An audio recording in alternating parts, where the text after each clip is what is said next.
মুসা নবীর লাঠি মুজিজা দিয়েছিল না দেয় রে ওমা তিলকা বিয়ামিনিকা ইয়া মুসা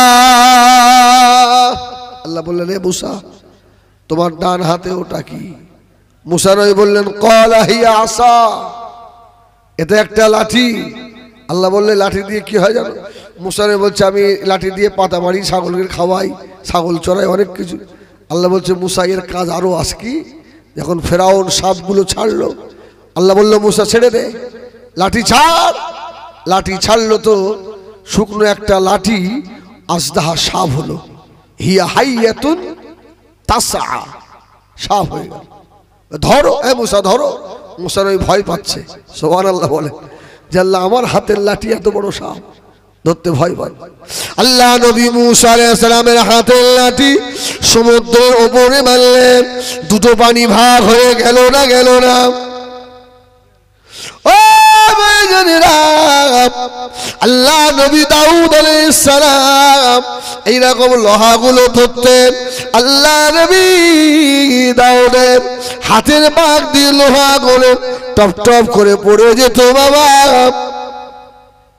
এইরকম নবীদের অসংখ্য মুজিজা রয়েছে আল্লাহ নবী আল্লাহ পাক সমস্ত নবীদের যত মুজিজা দিয়েছিলেন আমার নবী আল্লাহ একা তার থেকেও বেশি দিয়েছিলেন সুবহানাল্লাহ বলবে না ও ভাইজানেরা এই পৃথিবীতে হযরত জিবরিল আমিন আলাইহিস সালাম সমস্ত নবীদের কাছে এসে খবর দিয়ে গেছেন ওহী নিয়ে এসেছেন কোন নবীর কাছে একবার কোন নবীর কাছে 4 বার কোন নবীর কাছে 30 বার কোন নবীর কাছে 40 বার আর আমাদের নবী মুহাম্মদুর রাসূলুল্লাহর কাছে জিবরাইল সালাম 24,000 বার এসেছে বলুন সুবহানাল্লাহ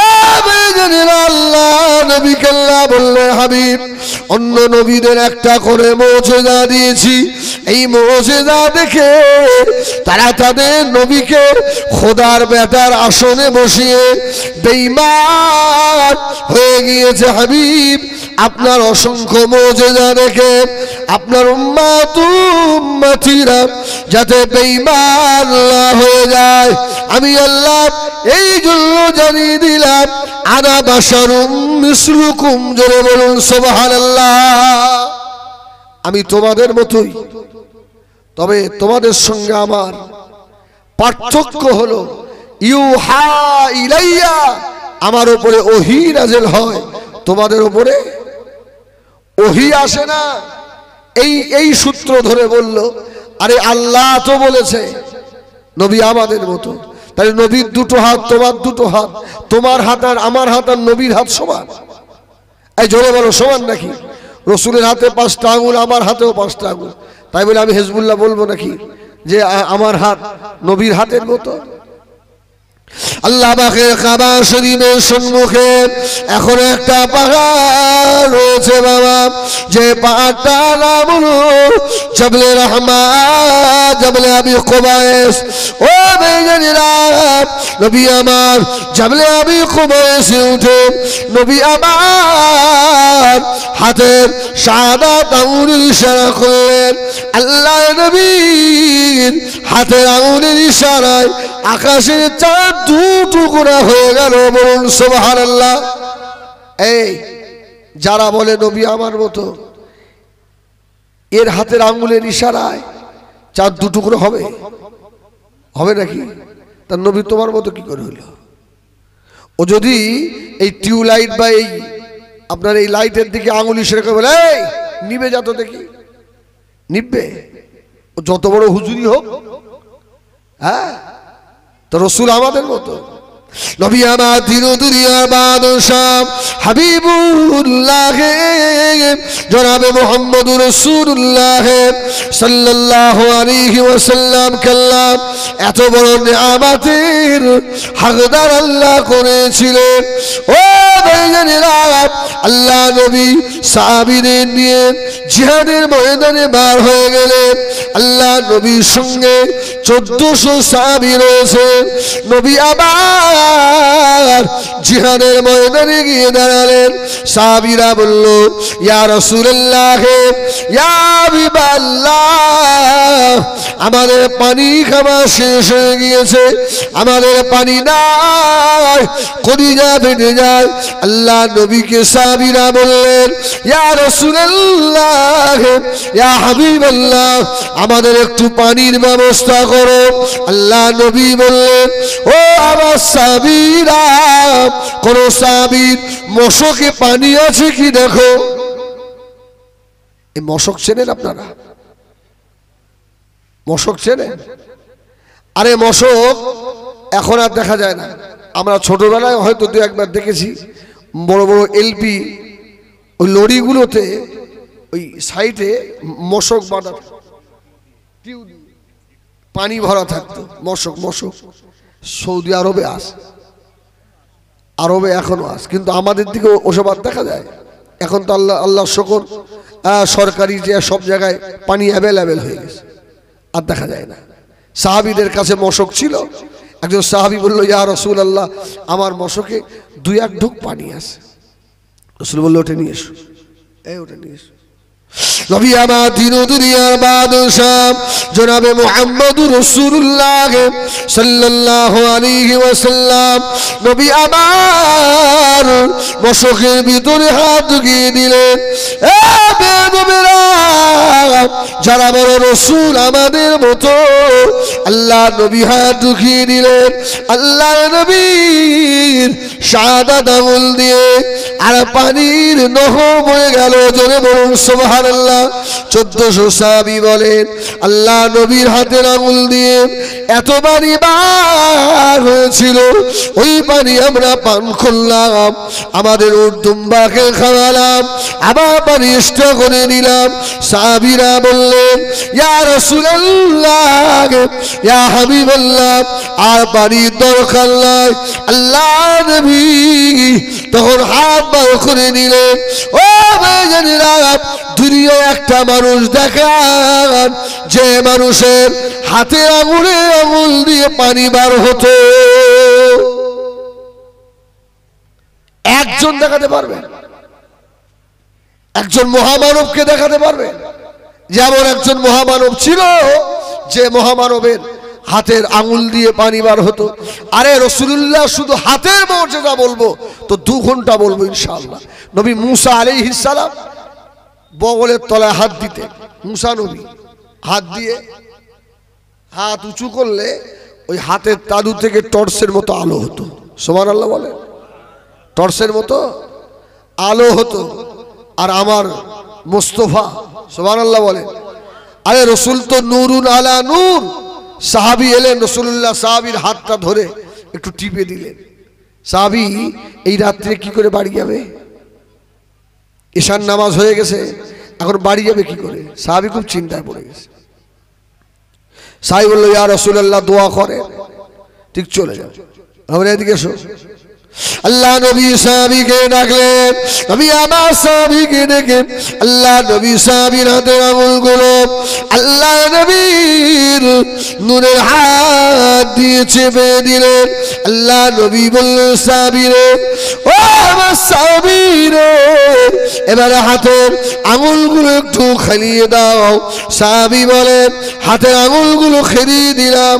আল্লাহকে আল্লাহর কসম করে বলি, আল্লাহ নবীর নূরের হাতের এমন বরকত, এমন মুজিজা, আমার হাতের 5টা আঙুল দিয়ে টর্চের মতো আলো বার হতে লেগেছে। জোরে বলুন সুবহানাল্লাহ।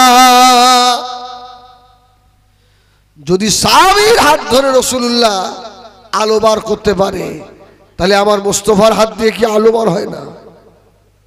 আমার ভাইজানেরা সোনামারি খেরাম নবী আমার দিন দুনিয়ার বাদশাকে যারা আমাদের মতো মনে করি বেয়াদব, শুনে রাখো চরম গোলার ভিতরে আযাবে পড়ে যাবে বাবা। আল্লাহ নবীকে আল্লাহ পাক কত বড় নিয়ামত করলেন। ও ভাইজানেরা সোনামারি খেরাম তাড়াতাড়ি বলুন পত্রপুকুরের জওয়ানেরা, আল্লাহ পাক গাছের জীবন দিয়েছে না দেয়নি? গাছের জীবন আছে, এই গাছে গাছ খায় কি করে? এই গাছের মুখ আছে, এই মুখ আছে নাকি? খায় কোথা দিয়ে? শিকড় দিয়ে। সুবহানাল্লাহ বলে। এই পাহাড়ের মুখ আছে, এই পাথরের মুখ আছে, পাথরের জীবন আছে। সুবহানাল্লাহ বলে। আচ্ছা নবী কেমন নবী দেখেন, আল্লাহু আকবার। আরে গাছের জীবন আছে, গাছ নয় রাসূলুল্লাহকে চেনে। পাথরের তো জীবন নেই না, নির্জীব, কিন্তু পাথরও রাসূলকে চেনে। সুবহানাল্লাহ বলে। নবী আমার দয়া নবী ও আমার ভাইয়েরা, আল্লাহ নবী উহুদের পাহাড়ে দাঁড়ালেন। নবী আমার সাহাবীদের বললেন, ও আমার সাহাবীরা বলতে পারো এটা কোন পাহাড়? সাহাবীরা বললেন, ইয়া রাসূলুল্লাহ কে, ইয়া হাবিবাল্লাহ এটা উহুদের পাহাড়। আল্লাহ নবী বললেন, ও আমার সাহাবীরা এটা শুধু উহুদের পাহাড় নয়, আমি রাসূলুল্লাহ বললাম উহুদ আমাকে ভালোবাসেন, আমি রাসূলুল্লাহ উহুদকে ভালোবাসি। ভাই কারোর সঙ্গে ভালোবাসা করতে গেলে আগে তার সঙ্গে আলাপ হতে হবে না? হবে না? এই কথাবার্তা হওয়া লাগবে না? লাগবে না? তাহলে নিশ্চয়ই পাহাড়ের পাথর রসুলের কথা বুঝতেন না? বুঝতেন না? রাসূলুল্লাহ পাহাড়ের কথা বোঝে না? ও পত্রপুকুরের জওয়ানেরা, কোন উহুদের কথা বললাম? আল্লাহ নবী ইন্তেকালের আগে আম্মা জান হযরত আয়েশা সিদ্দিকা রাদিয়াল্লাহু তাআলা আনহা আম্মা জানের হজরায় শুয়ে আছেন। আল্লাহ নবী অসুস্থ হয়ে পড়ছেন। নবী আমার আস্তে আস্তে উঠে গিয়ে মদিনা মসজিদে নববী শরীফ থেকে ওদের পাহাড় 2.5 থেকে 3 কিলোমিটার দূর। 2.5 থেকে 3 কিলোমিটার। এই তো 2 মাস হলো আমি আবার ঘুরে গেলাম। আল্লাহু আকবার বলেন, আল্লাহু আকবার। সাহাবীরা যত হাজি আছে মসজিদ নববী থেকে বার হই আগে হাজিদের চোখে ওহদের পাহাড়টা আগে পড়ে। জোরে বলুন, পাহাড়টা আগে। আল্লাহ নবী নূরে কদম তুলে তুলে টুক টুক করে গিয়ে ওহদের পাহাড়ের ধারে গিয়ে দাঁড়ালেন। ও ভাইজানেরা, ওহদের পাহাড়ের নিচে আল্লাহ নবীর 70 জন শহীদান শুয়ে রয়েছে এক কবরের ভিতরে। আল্লাহ নবীর খলিজা ছেঁড়া চাচা হযরত আমির হামজাও শুয়ে আছে। আজকে সন্ধ্যাবেলা যে বক্তা ওয়াজ করছিল ও কিন্তু আমির হামজার ওয়াজ করছিল, ঠিক না? আমি তো আসিনি। আমাকে একজন লাইভে দেখান যে হুজুর আজকে আপনি পাত্রপুকুরে যাবেন। আমাদের ইসমাইল ওয়াজ করছিল না, বলি বড় ইসমাইল সাহেব আমির হামজার ওয়াজ করছে, দেখেন হুজুর। সন্ধ্যা থেকেই মাহফিল আমরা শুনছি আর কি। গাড়িতে আসতে আসতে যখন হুজুর কেবলা উঠেছেন, আমার ড্রাইভার বলছে হুজুর ওমর হুজুর কি ওয়াজ করে শুনি দেন। সেই থেকে আমার, তবে আমি শুনতে পাইনি, গাড়িতে উঠিয়ে ঘুমিয়ে পড়েছি। আল্লাহু আকবার। ওই আমির হামজা।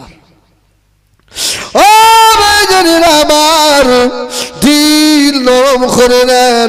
আল্লাহ নবী টুকটুক করে এসে ওহদের পাহাড়ের নিচে ওই জায়গায় দাঁড়িয়ে পড়লেন। নবী আমার চাচা যান হযরত আমির হামজা কবরের পাশে দাঁড়িয়ে আল্লাহর নবীর নূরের দুটো চোখ দিয়ে টপ টপ করে পানি গড়াতে লাগলো।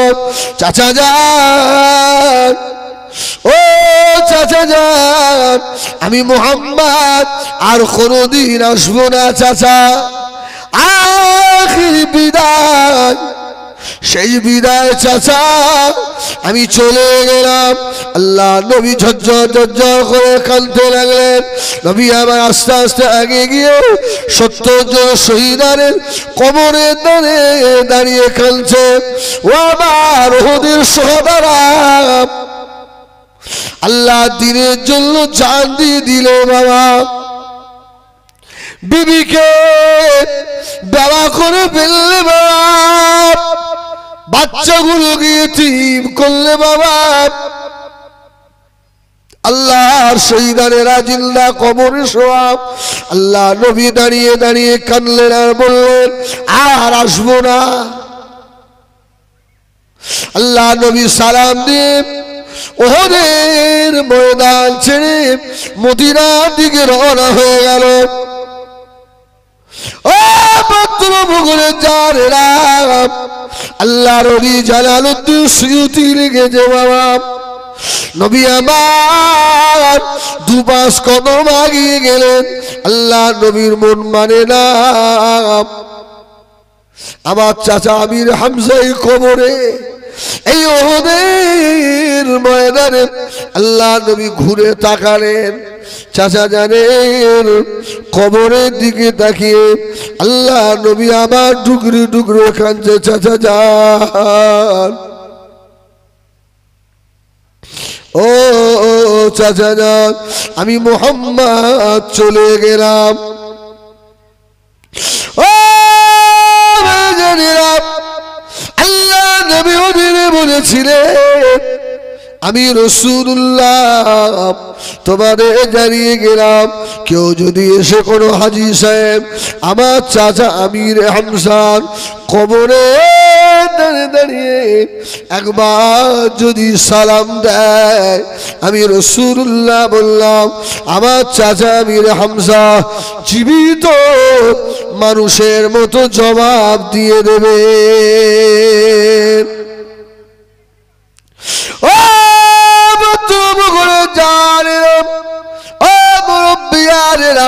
মায়েরা বোনেরা, আল্লাহ নবীর ভালোবাসা আমাদের খদিজায় নেই বাবা। আল্লাহ নবী বারমাচ্ছেন আমি রাসূলুল্লাহ আরো দুপাশ গিয়ে এলাম।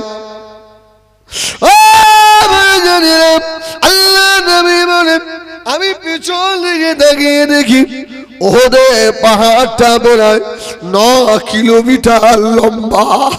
ওহদের পাহাড় আর মানুষের মতো হেঁটে হেঁটে আল্লাহ নবীর সঙ্গে চলে আসছে। ও আল্লাহ নবী হযরত জালালউদ্দিন সুয়ুতি রাহমাতুল্লাহ আলাইহি লেখেন, আল্লাহ নবী ঘুরে দাঁড়িয়ে বললেন ওহদের পাহাড় কি হয়েছে তোর, কেন তুই চলে আসিস? ওহদের পাহাড়ের ভিতর থেকে আওয়াজ হয়েছিল ইয়া রাসূলুল্লাহ, ইয়া হাবিবাল্লাহ, আপনি আমাকে ছেড়ে চলে যাচ্ছেন ইয়া রাসূলুল্লাহ, আমি ওহদের পাহাড় আমার নবীকে না দেখলে থাকতে পারি না।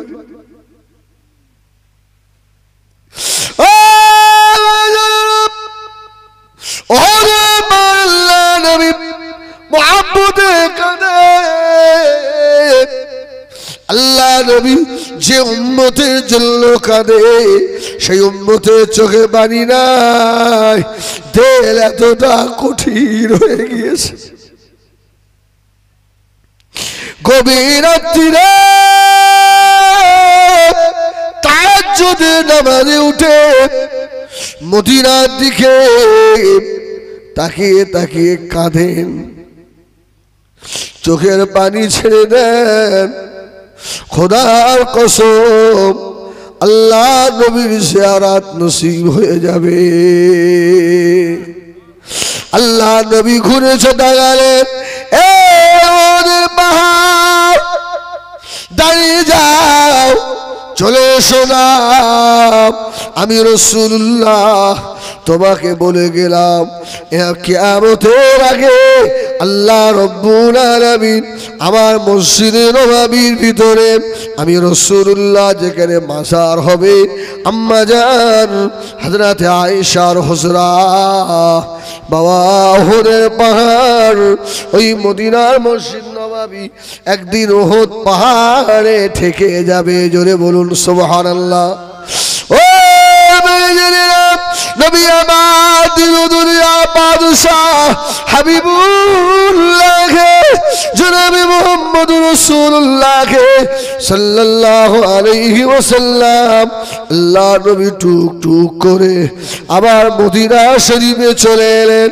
মদিনা শরীফে এসে মদিনার কবরস্থান জান্নাতুল বাকিয়া কবরে দাঁড়িয়ে গিয়ে আল্লাহ নবী দুটো হাত তুলে কাঁদতে লাগলেন। সুবহানাল্লাহ বলে। ও ভাইজানেরা, কবর জিয়ারত করতে মানা করে দেয় আছে না নাই? কবর জিয়ারত করা যাবে না, বেদাত বেদাত শিরক। আমি ওই সব সন্তানদের মাগুলোকে বলি, মা এমন একটা বেটা পেটে ধরে দুনিয়ায় রেখে গেলে মা, তোমার কপাল যে এত খারাপ, তোমার মারা যাবার পরে তোমার পেটের আলেম বেটা, তোমার পেটের হাফিজ কোরআন বেটা মারে তোর কবরে দাঁড়িয়ে গিয়ে একটু দাঁড়ায় না। তোর মতো হতভাগা মা দুনিয়ায় কে আছে? আল্লাহ নবী নিজে যিনি কবর জিয়ারত করলেন, আমাদের কবর জিয়ারত করতে মানা করে। আল্লাহ নবী জান্নাতুল বাকির কবরে দাঁড়িয়ে দাঁড়িয়ে আল্লাহ নবী কেঁদেছিলেন, ও আমার জান্নাতুল বাকি সাবিরা, আর দেখা হবে না, আর আসবো না বাবা। আল্লাহ নবী আম্মা জান হযরত আয়েশা সিদ্দিকার হুজরায় চলে এলেন। ও মেয়েরা, আল্লাহ নবীর ইন্তেকালের রাত হুজুর কিবলা করে গিয়েছেন, সেদিকে আমি যাব না বাবা। আমি যেদিকে যাচ্ছিলাম ওহদের পাহাড় নবীকে চেনে না, চেনে না। পাহাড়ের পাথর, আরে পাহাড়ের পাথরও ছেড়ে তো রাসূলুল্লাহ বললেন, এ সাহাবীরা এটা কোন পাহাড়? বললো, ইয়া রাসূলুল্লাহ ওহদ পাহাড়। নবী বললেন, শুধু কি ওহদ? আরে ওহদ আমাকে চেনে, আমি নবী ওহদকে চিনি। সুবহানাল্লাহ। আল্লাহ নবী দিন দুনিয়ার বাদশাহ হাবিবুল্লাহ জনাবে মুহাম্মদুর রাসূলুল্লাহ সাল্লাল্লাহু আলাইহি ওয়াসাল্লাম নবী আমার ওহদের পাহাড়ের উপরে দাঁড়িয়ে রয়েছেন। আল্লাহ নবীর সঙ্গে আরো তিনজন সাহাবী রয়েছেন। আল্লাহ নবী ফরমাচ্ছেন, আমি রাসূলুল্লাহ দেখতে পাই ওহদের পাহাড়টা কাঁপছে। জোরে বলো। এই পাহাড়ের উপরে যদি 4 লাখ 4 জন কেন 4 লাখ লোক ওঠে, পাহাড় কাঁপবে নাকি? পাহাড়টাকে আল্লাহ জমিনের পেরেক করেছে, পেরেক অল জিবালা আওতাদা। পাহাড়গুলো জমিনের পেরেক। পাহাড় যখন থাকবে না, এ জমিনও থাকবে না। ইজা জুলজিলাতিল আরদু জিলজালাহা, সব আল্লাহ ভূমিকম্প দিয়ে জিলজালা দিয়ে আল্লাহ সব শেষ করে দেবে। পাহাড়গুলোকে আল্লাহ জমিনের খুঁটি করে দিয়েছেন। আল্লাহ নবী দাঁড়িয়ে বললেন, এ ওহদের পাহাড় কেন তুমি কাঁপো? পাহাড় রাসূলুল্লাহর কথা কেমন শুনে দেখেন। আল্লাহ নবী বললেন, এ ওহদের পাহাড় তোমার উপরে আল্লাহ পাকের একজন নবী দাঁড়িয়ে রয়েছে, তোমার উপরে একজন সিদ্দিক দাঁড়িয়ে রয়েছে, তোমার উপরে 2 জন শহীদা দাঁড়িয়ে রয়েছে। এই নামের সঙ্গে সঙ্গে ওদের পাহাড়ের কাঁপাটা বন্ধ হয়ে গেল। ও ভাইজানেরা, বক্তব্য আমার এই জায়গায় নির্জীব পাথর রাসূলুল্লাহকে চিনল আল্লাহ আমাদেরকে আশরাফুল মখলুকাত করলেন। ওয়ালাকাদ কাররামনা বানি আদম, এই আদম সন্তানকে আল্লাহ বেশি মর্যাদা দিলেন, আল্লাহ আখিরি নবীর উম্মত করলেন। এত সৌভাগ্য হওয়া সত্ত্বেও আমরা আমাদের দয়ার নবীকে চিনতে পারলাম না। ঠিক না ভুল? তবে শোনেন, শুধু টুপি মাথায় দিয়ে আর দাড়ি দিয়ে বড় জুব্বা গায়ে দিয়ে ঘুরবেন, বড় ইমানদার দাবি করবেন, এটা হবে না, এটা হবে না। আল্লাহ পাক সূরা নিসার ভিতরে বলেছে, ফালা ওয়া রাব্বিকা লা ইউমিনুনা, অতক্ষণ ইমানদার হতে পারবেন না যতক্ষণ রাসূলুল্লাহর মডেলকে নিজের মডেল হিসাবে জীবনে বাস্তবায়িত করতে না পারবেন। রাসূলের সিদ্ধান্তটা নিজের সিদ্ধান্ত হিসাবে মেনে নিতে হবে, হ্যাঁ, তাহলে আপনি মুমিন হবেন, ইমানদার হবেন। এখন বলেন, রাসূল যেগুলো করে গেছেন, যেসবগুলো আদেশ করে গেছে আমাদের, ওগুলো কি আমাদের ভিতরে সবার মধ্যে আছে? এই আছে? আল্লাহু আকবার। তাহলে আপনি কি করে মুমিন দাবি করেন? কি করে আপনি ইমানদার দাবি করেন? আল্লাহ নবী দিন দুনিয়ার বাদশাকে মানার মতো মানো বাবা। যদি কোনো মানুষ আমার রাসূলুল্লাহকে ফলো করে, ও দুনিয়ায় কামিয়াবি হবে, আখিরাতে কামিয়াবি হবে। দুনিয়ার কোনো শত্রুতা থাকবে না, আখিরাতে আল্লাহ বিনা হিসাবে আল্লাহ রহমতের জান্নাত দেবে। আমার ভাইজানেরা, আল্লাহর নবী এক তারিখে গভীর রাত্রিরে নবী আমার হযরত আলীকে ডাকলেন, ও হযরত আলী এদিকে এসো। হযরত আলী চলে এলেন। লব্বাইকা ইয়া রাসূলুল্লাহ, ইয়া হাবিবাল্লাহ। আল্লাহ নবী বললে, বাবা আলী চলো বাবা, এই মক্কা শরীফের রাস্তা দিয়ে একটু ঘুরে আসি। হযরত আলী বললেন, আমি আল্লাহর নবীর সঙ্গে রয়েছি।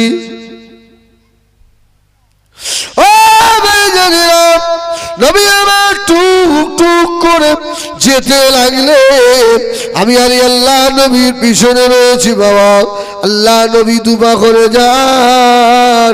আল্লাহ নবী শুধু সালামের জবাব দিচ্ছেন, ওয়া আলাইকুমুস সালাম, ওয়া আলাইকুমুস সালাম।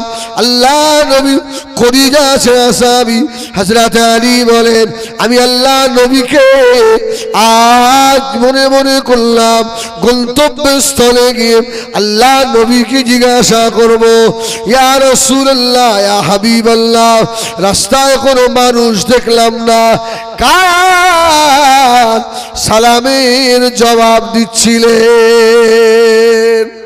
সুবহানাল্লাহ বলে, কেউ নেই। আপনি আর আমি ফাঁকা রাস্তায়, আপনি শুধু বলছেন ওয়া আলাইকুমুস সালাম, ওয়া আলাইকুমুস সালাম। গন্তব্যস্থলে পৌঁছে গেছে। হযরত আলী বললেন, ইয়া রাসূলুল্লাহ, আমার আব্বা মা আপনার কদমে কুরবান হয়ে যাক, আমি আলী একটা কথা বলবো। রাসূল বললেন, আলী কি কথা বলো? আলী বললেন, ইয়া রাসূলুল্লাহ, আপনি কার সালামের জবাব দিচ্ছিলেন? সুবহানাল্লাহ বলে। আল্লাহ নবী জবাব দিয়েছিলেন, ও হযরত আলী, শুনে রেখে দাও বাবা, আল্লাহ তোমাদের নবী মুহাম্মদুর রাসূলুল্লাহকে আল্লাহ এত বড় নিয়ামতের হকদার করেছে বাবা। আমি শুধু মানুষের নবী নয়, আমি শুধু জিনেরও নবী নয়, আমি রাসূলুল্লাহ যখন তুমি আমার পিছনে ছিলে আসছিলাম, হযরত আলী ওই রাস্তার ধারের গাছপালাগুলো, রাস্তার নুড়ি পাথরগুলো আমি রাসূলুল্লাহ আমাকে চেনে, ওরা আমাকে সালাম দিচ্ছিল, আসসালাতু ওয়াসসালামু আলাইকা ইয়া রাসূলুল্লাহ, ইয়া হাবিবাল্লাহ। ও আমি রাসূলুল্লাহ ওই পাথরের আর গাছের সালামের জবাব দিচ্ছিলাম। ও ভাইজানেরা, আল্লাহ নবী যেদিনে মক্কা ছেড়ে মদিনা শরীফে চলে গেলেন, মদিনায় গেল্লা নবী 1 তারিখে হযরত আলীকে ডাকলেন, বাবা আলী, ও আমার সাহাবী আলী, এদিকে এসো বাবা। হযরত আলীকে কাছে রেখে বললেন, হযরত আলী রে, তোমার কি সেই দিনের কথা মনে আছে? হযরত আলী বললেন, ইয়া রাসূলুল্লাহ, ইয়া হাবিবাল্লাহ, কোন দিনের কথা? আল্লাহ নবী বললে, বাবা আলী, যেদিনে সেই রাত্রিরে বার হয়েছিলাম আর তুমি আমাকে জিজ্ঞাসা করেছিলে, ইয়া রাসূলুল্লাহ, আপনি কার সালামের জবাব দিচ্ছেন?